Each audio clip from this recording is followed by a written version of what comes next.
regular, everyday miracle, or one of the miracles that Jesus performed.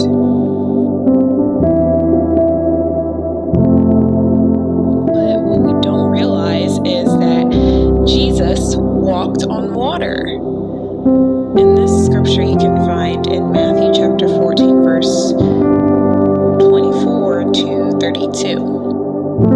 It's shown in the middle of the storm and the buffeting waves that are just going against the disciples. At the end of the day, if you look at the previous scripture, Jesus tells them to go out on the water to reach the other side. But in the middle of reaching the other side, they go through a storm and they were afraid.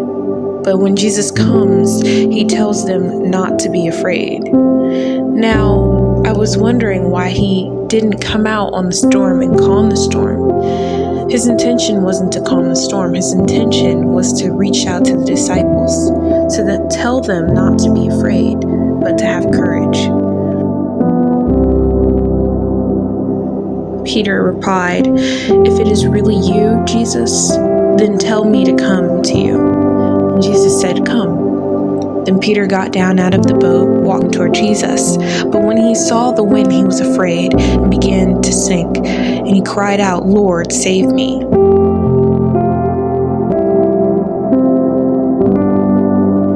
Jesus didn't stop the storm, except his intentions were to reach the disciples in the middle of the storm. In the middle of the storm, Peter reached out to Jesus. When he saw the storm, he began to sink because he took his eyes off of Jesus.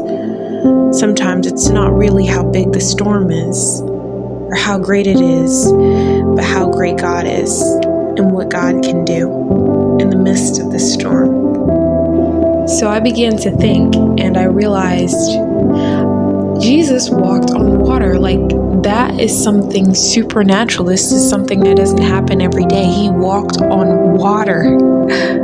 He defied the laws of physics and walked on water.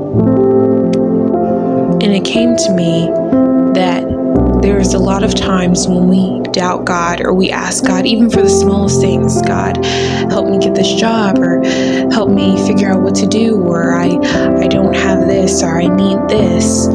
And we're not realizing that we are literally talking to a God that can do anything. He can do exceedingly above all things, more than we can ever ask or think of.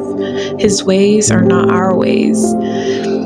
Our God can walk on water, feed 5,000 with just 5 loaves of bread and some fish. Our God manifested himself in the flesh. He can heal the blind, help the deaf hear, and the lame walk. Our God can calm a storm and put together our passions and desires before we were even born. He sent his only Son to take our place on the cross. He overcame death.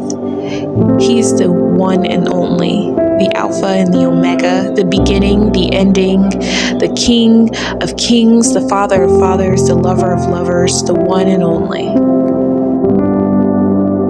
It wasn't his intention to stop the storm. It wasn't his intention to calm the storm. Whenever we are in trials and tribulations, God's intention is for us to reach out to him. His intention is to reach us so that we may see who he really is. So that we may have faith. Have faith in who he is and who he has called us to be. That we may have faith that he is there when we need him, and that he will never leave or forsaken us.